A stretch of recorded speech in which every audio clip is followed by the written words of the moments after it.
Hey everybody, we are live and welcome to Horror Talk Live episode 6, and tonight we're going to head deep into the South American jungle for a close encounter. But before we get into that, hey everybody, we are live and welcome. Sorry about that. I had some sound on as I'm looking at the live chat. Sorry about that. Welcome again. Thank you for joining me tonight this Friday evening and spending a little bit of your Friday evening with me for this episode of Horror Talk Live. If you're not haven't already, do me a favor. Please hit the subscribe button. It's free. I promise. It doesn't cost a dime. And also do me a favor. Hit the like button or the thumbs up. It helps with the YouTube algorithms. Now tonight we are going to talk about the 1987 action horror sci-fi classic Predator. But before we get into that, we're just going to go down a couple items that have note from the horror realm, some physical media news as well. And first up, I saw Oppenheimer 2 weeks ago. Loved the movie, but we're not here to talk about Oppenheimer. They played the trailer for the new Exorcist film, Exorcist Believer, directed by David Gordon Green, who was just coming off of the Halloween trilogy he just directed. And it looks okay. I'll go see it. It comes out October 13th. Great day for it to come out, Friday the 13th in October. Hey Rich, how you doing? I'm gonna check it out. The Exorcist franchise is a hit or miss one. The first one's an absolute classic. Absolutely love it. We're gonna talk about that one in a second. I love Part 3, but Part 2 and Part 4 are not very good. Part 2 is actually really bad. But I'm excited about a new one. The trailer was okay. We'll see how it shakes out. When it drops in October. It's coming out right in time for Halloween. I'll be there to see it opening weekend, and hopefully they give us something pretty cool. I know it's a direct sequel to the original, so we'll see soon enough. Also, if for you Saw fans out there, we got a new Saw film coming out this year. I don't know if you knew about that. Now, I have not seen any Saw film in the theater since the third one. After the third one, I kind of checked out. I've seen the rest of them on video, but I haven't gone back to the theater to see any. Well, Saw X is coming out. Was supposed to come out at the end of October. They bumped it up to September 29th, I believe is the date. I'll go check it out. I'm interested in seeing it. Hi, Kathy. It's definitely worth the shot to check out. Yeah, that's right, Rich. It's worth the shot. I'll see the new Saw movie. My wife for Father's Day got me the Regal Unlimited Pass, so I'll definitely go check it out in the theaters and see if this one's better than the last few they made. Hopefully they can get it back on track. I'm all up for another Saw film if it's good, so we'll find out. September 29th, I believe it's coming out. Physical media news. Now, you all know, if you know me, you know I'm a big physical media guy, because that way at least you own it. It can't be edited. You own the definitive version of the film.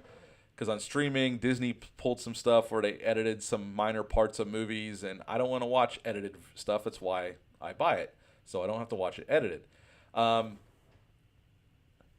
that's right, Rich. She's a keeper. The Exorcist, speaking of The Exorcist, is finally coming to 4K. Warner Brothers is releasing it on September 19th to 4K. I'll definitely be picking up that one. Also on that same date, Rosemary's Baby's coming out in 4K. Two very excellent horror films. Also, the other big physical media release news is that Scream 1 through the third one is getting a 4K box set.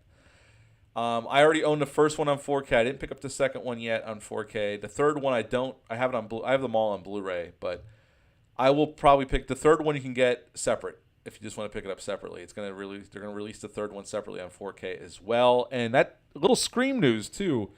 It just got announced that Radio Silence, who directed Scream 5 and 6, are going to be unable to come back for Part 7, and because they're busy with a Universal monster film, an untitled one yet. We don't know what they're doing yet. But it was announced that Christopher Landon, who directed Freaky, they're busy on a Universal monster movie, Brandon. And with the writer's strike, they're kind of behind, because their plan was to do that movie and then do Scream 7.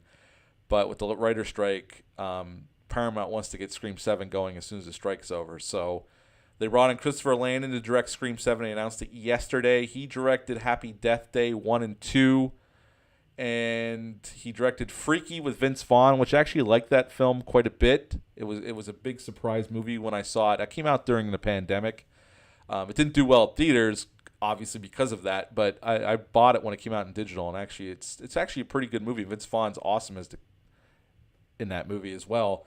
And so he's directing the new Scream movie. Radio Silence is going to be involved, I think, producing and maybe scripting a little bit. Kevin Williamson's back, but they're not directing the film, which is kind of sad because I'd like to see what they would do with the seventh one. But I think it's in good hands, so we'll see how it goes.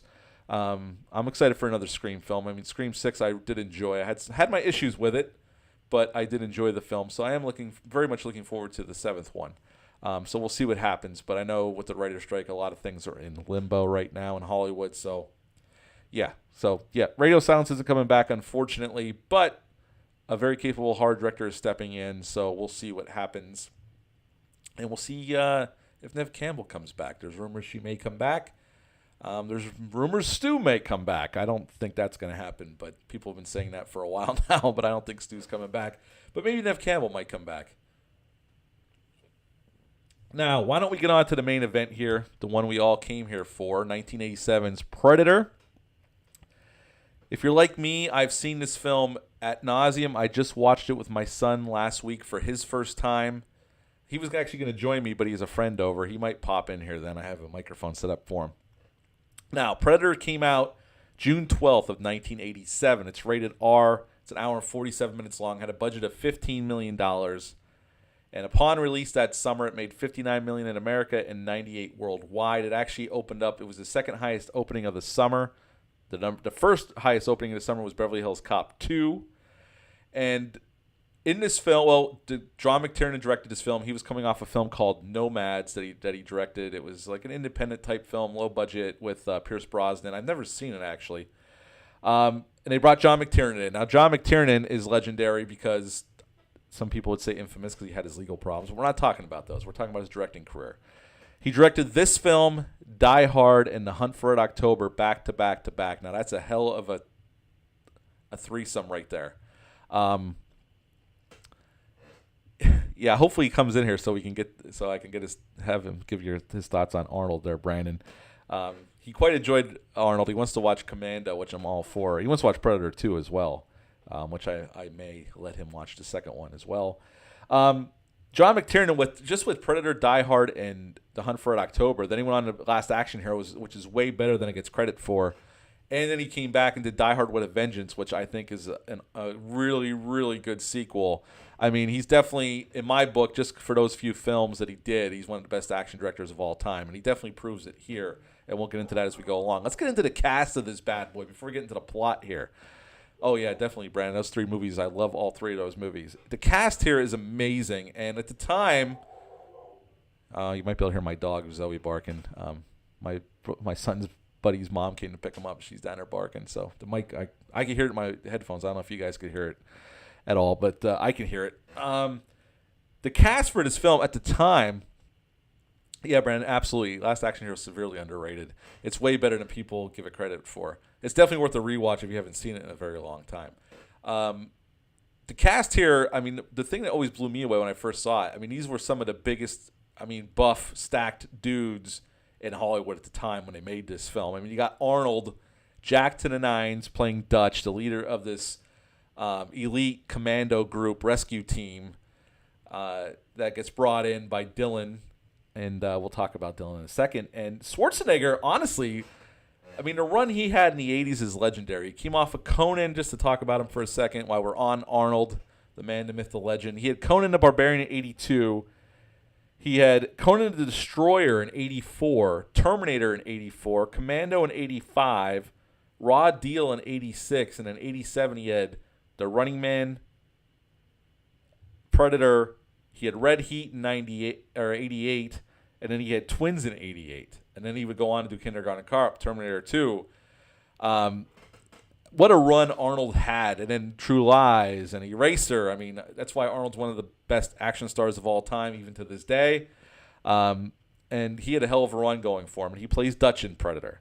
Next up, we got Carl Weathers. Yes, Apollo Creed himself playing Dylan, Dutch's friend, and now he works for the CIA.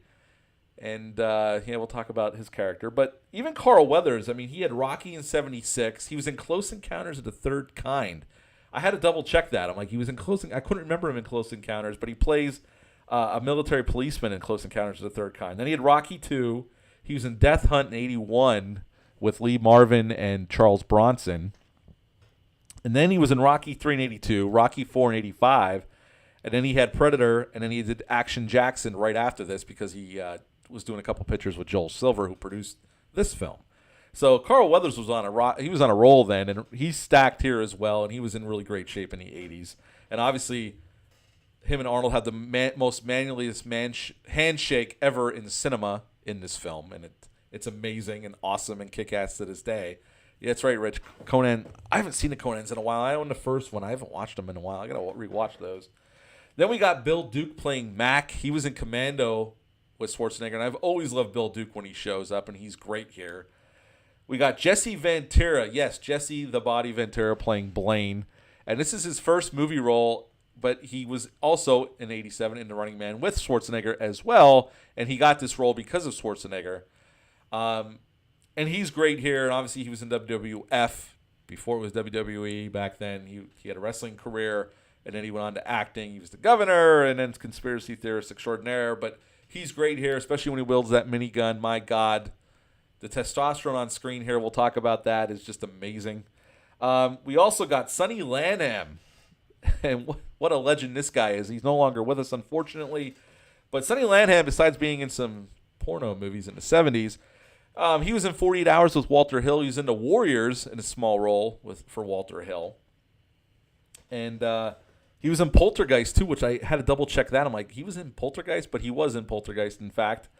He played one of the pool workers. And he was in Action Jackson and Lockup with Stallone. And he's great here as Billy in Predator. And actually, they had for the insurance purposes, they had to hire a bodyguard to watch Sonny Landham. Not because they were afraid of him getting hurt. They were afraid what he would do to other people. He was known to be a very rough, very bad-tempered dude who would get into a lot of fights. So the only way the insurance company would insure the production is if they hired a bodyguard to watch Sonny Landham so he wouldn't get into trouble. And that's pretty... God, that's amazing. Oh, best of the best, too. Yep, that's right. Oh, that's right, Brandon. We also got Richard Chavez as Poncho. Now, Richard Chavez was actually a Vietnam vet. He served in Vietnam. And I always remember Richard Chavez, besides Predator, which obviously he makes an impression on because he's part of the team. I don't know how many people have ever seen this series, but they made a War of the Worlds series in the late 80s, early 90s. It actually ran from 88 to 1990. I remember it on USA Network. I remember seeing it on. And he was the star of that series, and I remember him on that series. I don't know how many people have ever seen that series, but I remember that well. And we also got Shane Black as Hawkins, and the only reason Shane Black's even in this film is because Joel Silver wanted Shane Black to do a rewrite of the script. But Shane Black really didn't want to rewrite the script. He thought the script was good as it was.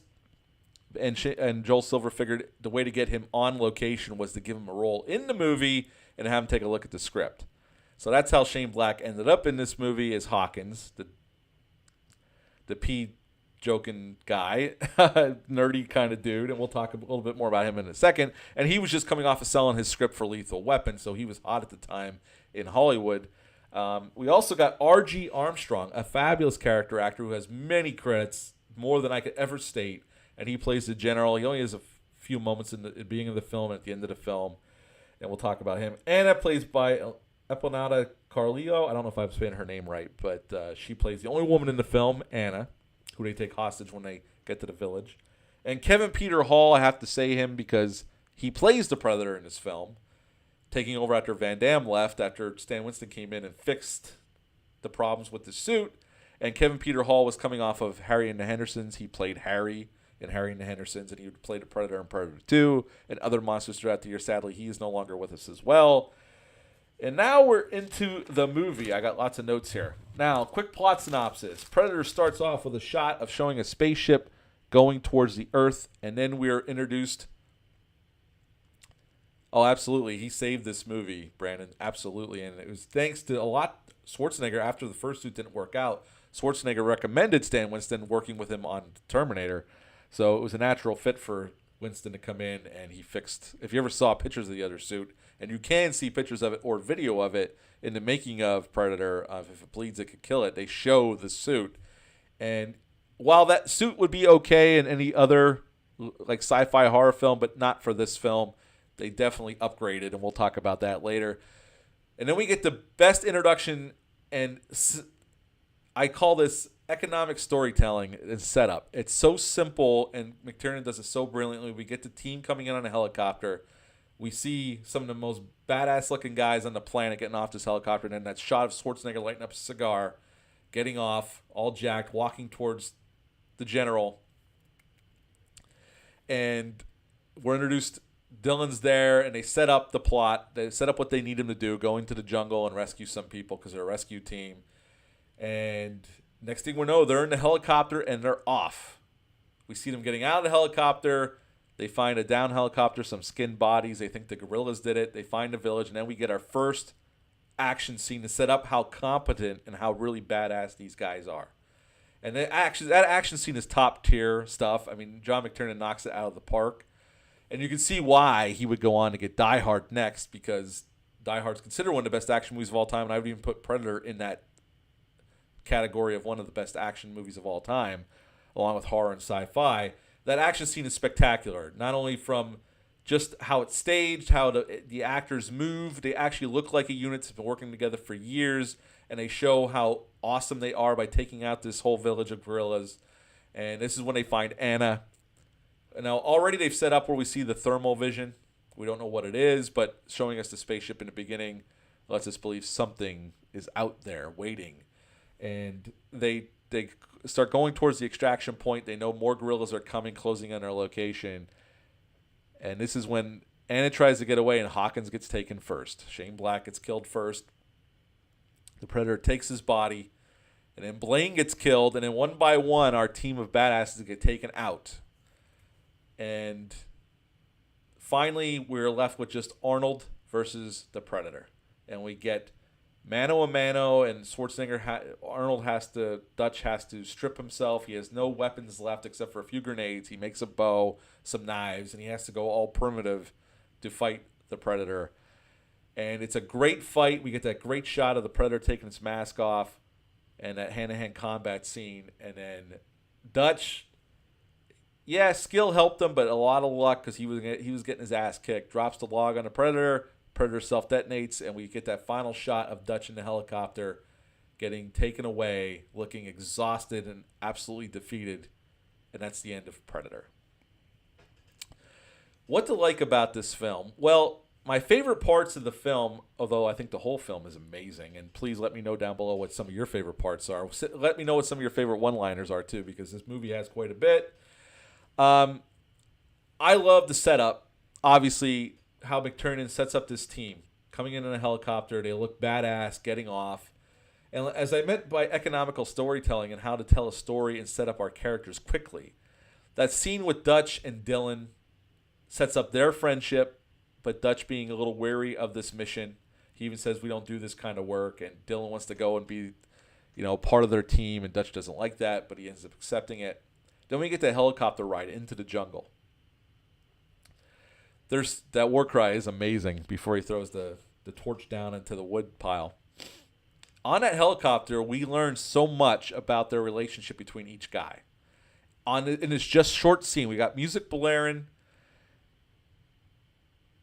I also love kill me, I'm here, do it now. I love that. And stick around, obviously, which I read that it's one of Arnold's favorite one-liners. Yeah, I don't have time to bleed, or they're dug in like an Alabama tick. I love so many good ones. God damn it.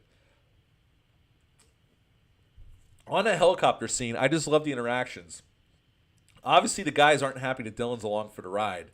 That's why Blaine tests him by spitting the tobacco on his boot, because none of them respect him. They think he's just a suit that works for the CIA. But then you have Hawkins trying to make Billy laugh, and just the ribbing back and forth, and then Max just kind of sitting there chill, putting his war makeup on and all that stuff, war paint on. And it just tells you so much about these men. And it's just a simple way to show each of the characteristics of each man and a little bit about their relationship. You can tell these men have been together for a long time. They've seen a lot of shit together just in this one scene. And it's so well done by McTiernan.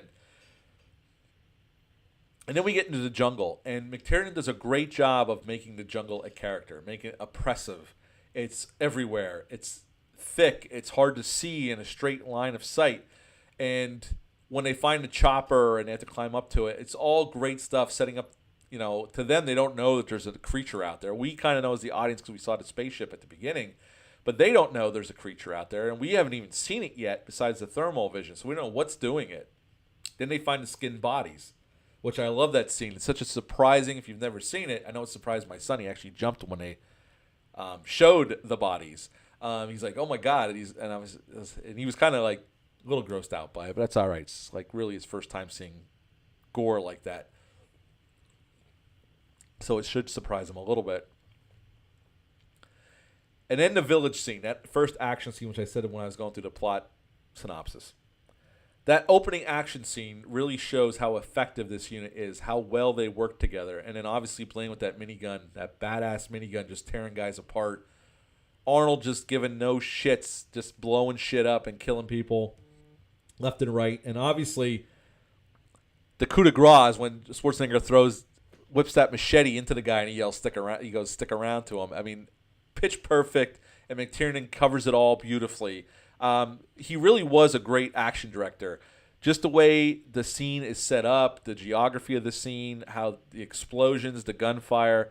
Yes, it's very 80s, but to this day, it still holds up that action scene incredibly well against anything we've gotten in this day and age. I mean, John Wick's given us some awesome. Yeah, the truck deadlift is great. I love that. Even my son's sitting there, Troy's sitting there, he's like, could he do that? I'm like, Arnold back then probably could deadlift the back of that truck, honestly. It's stripped down. He probably could have lifted it up for real. I love that scene. It shows how great these guys really are and how tough they are. And that's what makes so much when the Predator does kick in and starts killing them off. That no matter how big and strong these guys are and how competent and how great they are at war, they're no match for this creature. He's definitely superior. Now, he's superior firepower. He has superior technology. But at the end of the day, even if he went hand-to-hand, he would have killed all these guys. And even the look on Arnold's face when he realizes something's not right, something's hunting them, and they don't know what it is.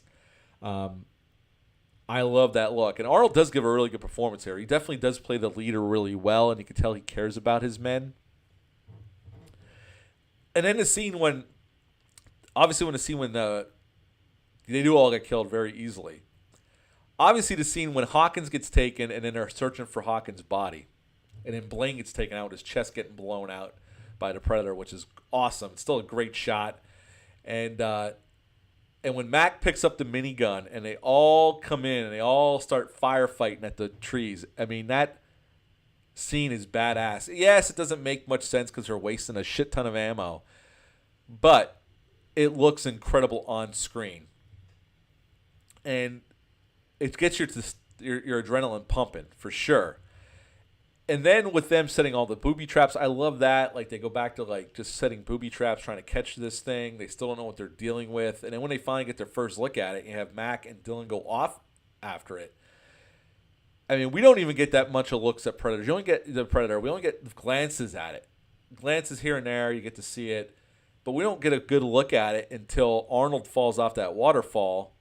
And he's laying there, and the Predator jumps off and falls in the water and comes walking out. Then we get to see it in its full glory. And I remember when I first saw it, and still to this day, I mean, that suit is a work of art. I mean, it's one of the best creature designs ever done. And Stan Winston, that's right, Rich. It's the easy way of weed whacking the jungle, that's for sure. When the Predator comes out of the water, I mean, to this day, I look at that and I'm like, that suit is just amazing. It's one of the best creature designs ever. It's up there with the Alien, the Thing. I mean, it's just a work of art, that thing. And I love that scene where Dutch finally gets to see this thing and realize that the Predator can't see him because he's covered in mud, which gives him the one thing he could use against it. finally he has enough info of something he can use against this creature that's been hunting him and killing all of his men. And I just love that, how he comes to that, and then he has to resort to primitive means to take on the Predator. And then obviously when the Predator reveals its full face, and Arnold sends that classic line, "You're one ugly motherfucker." And then they have their knockdown, drag-out fight, which isn't much of a fight because the Predator's kicking the shit out of Dutch. And again, the Predator would have wiped him out if it wasn't for he had that one trap, the Predator stepped underneath it, and he was able to take him out with the log, and then the Predator self-detonates, which I love when he starts laughing manically with Arnold running away, and then you see the massive explosion, and then Arnold gets picked up. And that's when we get to see Kevin Peter Hall without the suit on. He's the helicopter pilot looking down at the explosion going, what the hell? That's Kevin Peter Hall. If you've never seen a picture of him, that's the guy in the Predator suit. He was 7'2". That's why the Predator towers over Arnold Schwarzenegger, because he was 7'2" in real life. What are some of your favorite moments during the film? You can leave it in the chat. I just covered most of mine. Do I have any negatives before we get into some trivia? I would say I love this film, and I think it's pretty much perfect. I always thought, though, especially when I was a kid, I didn't think this, but now I do. If they would never showed that spaceship in the beginning and just start the movie where the guys show up and get briefed by Dylan, Dutch gets briefed by Dylan and go off, I think it would have even made it even more surprising when it's an alien taking them out. Now, it still is badass, and it's just a minor thing that I thought about over the years, but if we didn't see that spaceship in the beginning and left us wonder what is hunting these guys, I think that would have been a pretty cool way to go as well. As it is, it's badass. It's awesome. It's a minor complaint. I'm going to shut up about that. The only other thing really I have is Anna, the only woman in the whole movie, her accent goes in and out if you pay attention. Just minor detail. Doesn't even take me out of the movie, but you could tell her accent drops depending on where we're at in the film. Now, this was all filmed down in Mexico, which had its own sets of challenges, snakes and, insects, all kinds of stuff were problems. People were getting sick. Now, the big thing about the production was the original Predator suit, as we talked about earlier. Jean-Claude Van Damme was actually the original Predator. He was in the original suit they had. I think he only lasted 2 or 3 days. And if you saw pictures of the suit, it was okay. But what we got when Stan Winston came on is obviously way better and a huge improvement of what they had. But yes, Jean-Claude Van Damme was hired. He was on set for a few days. And actually, there's a few shots in the movie of Van Damme in the suit, but it's when the Predator is invisible. So you don't ever see any Jean-Claude Van Damme in the suit. But yeah, he lasted 2 or 3 days. He complained a lot. He was hot. He knew people couldn't see his face, so he was let go or he quit. There's different sides of that story. And then they shut down production because they weren't happy with the suit. So Arnold suggested Stan Winston, as I alluded to earlier, and they shut down production for a time so Arnold could go off and get married. And Stan Winston came in, I think for $1.5 million, built the new Predator suit. They brought in Kevin Peter Hall, and then they restarted production. Because this film was actually in production in 85, didn't come out till 87. And obviously, if you see, I recommend searching out.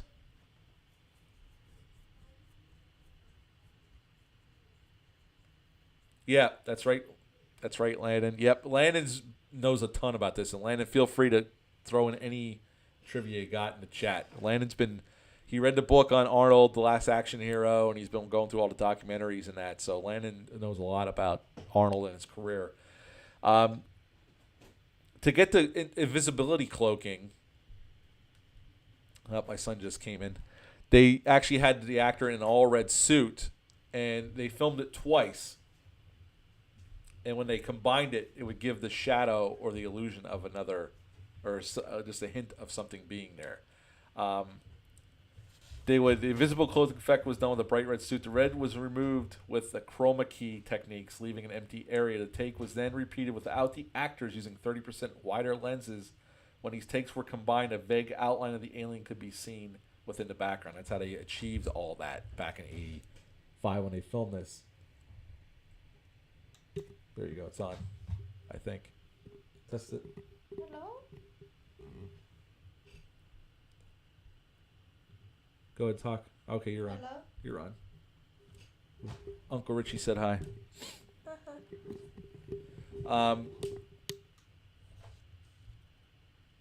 Actually, that stick around line by Schwarzenegger was actually improv by Arnold. That was not in the script. He just said that. The Predator blood, the green glowing blood, was a mixture of the stuff that's in a glow stick and KY jelly. That's how they created that look. Brandon said hi as well. Say hi, Brandon. Hi, Brandon. Hi, Brandon. Before we go on, I'm gonna let Troy tell you what he thought about Predator. Go ahead, buddy.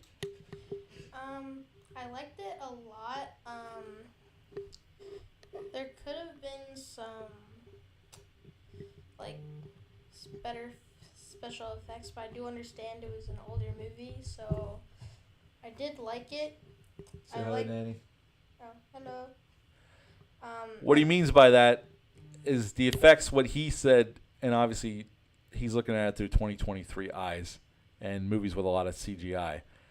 He's talking about the laser cannon from the pulse cannon from the Predator. He said as soon as he shot it the first time, he said that doesn't look that good. And I'm like, well, it's in 4K, and this movie was made back in '85. But what do you think of the Predator suit itself? It was pretty cool. It was cool how they did the invisibility thing where you could actually still see him. And I like how they used the glow stick thing for the blood. I thought that was pretty cool. What did you think of Arnold?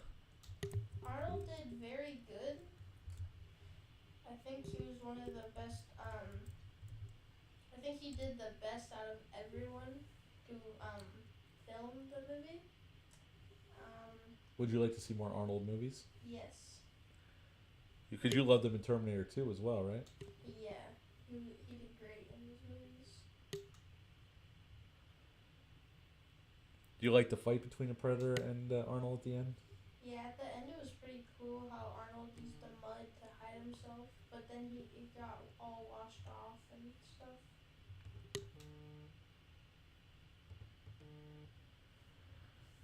Anything? What do you think about that the village action scene? The village action scene, I liked it a lot. How like they're just like it was just like a lot of explosions and stuff everywhere. It was pretty cool. Yeah, Brandon, he did the. Yep, that's his quote right there. He likes Arnold. He's an Arnold fan. We're gonna have to watch some more movies. Brandon's a big Arnold fan. He watched every movie Arnold ever made just recently. Wow. He powered through and did it, man. Yeah, see, Troy also, he said that about the effects, and it breaks my heart. But in 4K, some of the effects, those effects, now obviously the creature effects look amazing. In 4K, sometimes 4K is, the film looks amazing, but sometimes it shows some of the weak points in the effects. But a little bit more before I ask Troy his rating. Anything else you want to say about the movie? No. Okay. Let me go through some more, and then we'll give some ratings and talk a little bit more. Peter Cullen, that's right, Optimus Prime himself, made the Predator noises, if you can believe that. Yes. The great Peter Cullen. Yep, he voiced the Predator. Shane Black actually hated wearing those glasses. He wanted to wear more military-style glasses, like ballistic glasses. But John McTiernan wanted him to look as geeky as possible, so he chose those glasses, and Shane Black hated wearing them the whole time. And also, Shane Black used his downtime on set to write the script for The Last Boy Scout, which if you've never seen that movie, I highly recommend it. With Bruce Willis and Damon Wayans, I love that movie. It's so good. Directed by Tony Scott. But yeah, he used his downtime to write the script for The Last Boy Scout. Bill Duke improvised the shaving stuff. And they said the crew was scrambling around to make sure the blades on the razors were not real. Because they were worried he was going to cut himself for real. So they were running around trying to swap out for fake razors because they were worried that he was really going to cut himself. James Cameron actually gave Stan Winston the idea for the mandibles on the Predator's face. before Stan Winston started creating the suit, he was on a flight to Japan with James Cameron. And James Cameron, he was sketching what he thought the Predator was going to look like before he started creating the suit. And James Cameron leaned over and goes, "You know what I always wanted to see on a creature? Mandibles." And Stan Winston goes, "Oh, yeah?" And he drew it on the face of the Predator. And that's how the Predator got the face that he got, because Jim Cameron gave Stan Winston the idea on a flight to Japan. So you never know where inspiration is going to strike. That's the lesson there.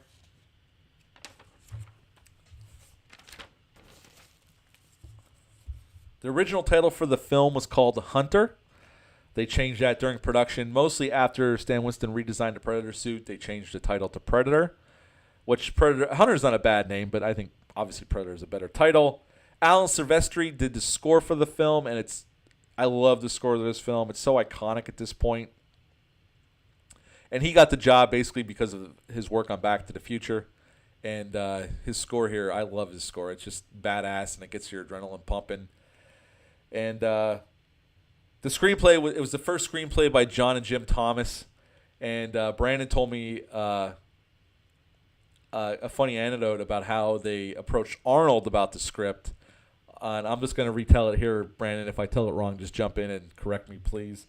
They went to their father's house. Their father was a big-time producer. And Arnold was there in the hot tub. And they said he was upstairs, and they thought that meant he was in an office or something. And they went in, and there's Arnold naked in a hot tub, and they're pitching him on the Predator.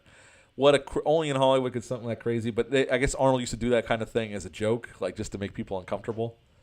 And I never knew that until Brandon told me. He read it in Arnold's book, The Last Action Hero, which now I'm going to have to read that, Brandon. I'm going to have to search it out and read that book. Other than that, I don't have anything else trivia-wise. Again, at the end of the day, this is definitely one of the best action horror sci-fi movies ever made. It's so well directed. Smoking a cigar in a hot tub. That's right, Brandon, because Schwarzenegger loves smoking cigars. As a matter of fact, Arnold got Dylan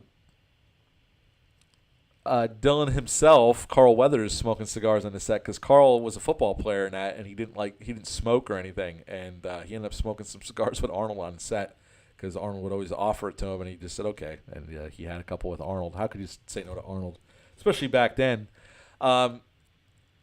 Again, just to recap, I mean, I love this movie. I have always loved it. I remember my dad he copied it off of HBO or Cinemax on a blank VHS tape. Played on one of these bad boys, not with the DVD combo, and I used to watch this ad nauseum over and over and over and over again. And it's a movie that's always stuck with me. It's one of my favorite action movies, horror films of all time. And I couldn't wait to show my son the movie because I thought he would dig it. And I'm glad he enjoyed it. I will show him the sequel with Danny Glover. I like the sequel a lot. I don't know what you what you guys think about it out there, but I like Predator 2 quite a bit. It's actually my second favorite Predator film. Yep, the old days, Rich. Remember? Old VHS. Got to Be Kind and Rewind and Broad Street Video and Hits and Heroes. And you remember those places, Rich? But yeah, this movie is timeless. It still holds up incredibly well, minus some of the effect shots, which we can forgive because it was made back in '85. I tried to explain to Troy. Back then, they created the effects for all this. Some of this stuff had never been done before, like movies like Ghostbusters, Back to the Future, Star Wars. A lot of the stuff was never done before. They had to create this stuff out of thin air. These guys had to figure out how to pull this stuff off. And the amazing thing is, looking back now, what they were able to achieve, given the technology of the time, is quite amazing. And yeah, Predator 2 I love Predator 2. It's severely underrated. I feel it's not as good as the first one. I acknowledge that all day long. But I think it's a damn good sequel. It has a damn good cast. I mean, it's definitely missing Schwarzenegger, but Danny Glover gives it his all. You got Bill Paxton, Morton Downey Jr., which I love his scumbag character in that movie. Robert Davies in the movie. I mean, Jesus Christ, it's a good cast. But I always feel like a movie like this can only be done in the 80s. You got the practical effects, the real action scenes, the real explosions. Yep, then it was 48-hour video. Then wasn't it Fox later on? Was that what it was? I don't remember. I remember Broad Street Video. That was our first video store we used to go to all the time, Hometown Video. Um, the 80s really were a magical time for filmmaking. Back to the Future, Ghostbusters, Predator, all these great movies. Terminator, which led to Terminator 2, which I actually like Terminator 2 better. I love Terminator 1, don't get me wrong, but I think Terminator 2 is definitely the best of the franchise. So many great films. The Running Man. Yep, Busey. I love Gary Busey in that movie, Brandon. I love Gary Busey, period, in those movies he did. Oh, my God. It's chewing the shit out of the scenery gloriously. Glorious, glorious, glorious. But, I mean, the 80s were a magical time, and I look back on them fondly. I love a lot of those movies. And at the end of the day, my rating for Predator out of 5 stars will go Letterboxd rating. I'm going to go 5 out of 5. 5 stars for Predator from me. My gripes, my minor, so minuscule gripes aren't enough to even take it down a quarter of a star. So 5 stars out of 5 for me. I'm going to give it over to my son, Troy. What would you give out of 5 stars? Probably a 4. 4 stars out of 5? Yeah. That's pretty damn good. I will take that. I gave it a 5. Troy gave it a 4. Anything else you want to say about the movie? Are you excited about seeing the second one? Yeah. You want to see Commando? Yeah, I can't wait to show him Commando. Rich said, Troy, what are your thoughts on getting covered in mud to hide from the predator? Would you want to do that? No. I think that's a pretty... Troy said, Troy asked me, he goes, would you want to go up against the predator? I'm like, hell no. If Arnold could barely take him out, what am I going to do? He's going to kill me in 5 seconds. You're going to hear me scream, and that's going to be all. It's going to be all over. What else? What else to say? I love Predator. Yeah, Troy really wanted to give his rating, and he was just waiting for his buddy to leave. But he set up my setup tonight for the most part. He set all this up for me. I just had to set up the computer and that, and the camera, and the lights. But he had the table and the VCR and that out here. I just rearranged it a little bit. He did a good job. He's a good helper, and he knows what he's doing. He knows this tech stuff probably better than I do. Now, next month, I don't know what we're going to do yet. It's getting closer to Halloween. So for September, I'm going to dive. It's definitely going to be a straight-up horror film next month. We're getting out into summer. The days are going to get short. They're going to get cooler, hopefully. And we're going to head towards spooky season. So I don't know what we're going to do next month yet. I'll announce it in a couple weeks. I got to think about it. It's definitely going to be a straight-up horror film. And in October is definitely going to be a straight-up horror film. I'm excited. We got some plans for our Halloween decorations. Troy knows some of them. I'm not going to give them away, but can't wait to show you guys once we have the house decorated in September. Whole new redesign for the front yard. I'm excited about it. You should try to live stream it. Yeah, we'll see. Live stream it. Yeah, that's right. The best time of the year, Brandon. It's my favorite time of the year. Favorite holiday, favorite time of the year. I hope you guys enjoyed. Thanks for joining us tonight. I hope you are enjoying your weekend so far. I hope you have a great weekend. I hope you have some awesome plans. Brandon, good luck golfing tomorrow. I hope you have a great day on the golf course. I know, Kurt, you're going to taking Landon to see. Hi, Landon. Taking Landon to see the Meg 2. I will see the Meg 2 sometime either this weekend or next weekend. We'll definitely go see it. Hi, Kathy. Kathy said hi. Hi. I think I'm going to see Oppenheimer on IMAX on Sunday night with Dale _ from the Bat and Spider podcast. He could not be here tonight because I don't know where he is. No, I know where he is. So I'm just not going to say. But I want to thank you all for joining us. And I hope you're all having a great Friday night. And thanks for joining us. And I will see you in September. We'll do this again. Next week, for review-wise, I got 10 Till Midnight coming up with Charles Bronson. And I also have a review coming out for... Oh, my God. I can't remember what I did. That's embarrassing. It is. It is very embarrassing. What the hell else am I reviewing? Oh, Road Games. I was having a major brain fart. I have 10 till midnight and road games coming out next week, so look back for that. And I can't wait to do this again. We're definitely going to do it in September, probably towards the beginning of September because we're going away in the middle of September. We're going out to Gatlinburg. But we will see you again soon. Have a great weekend, and we will see you next time, all right? Bye, guys. Have a good night. God, I totally brain farted. Good job, buddy. You made it.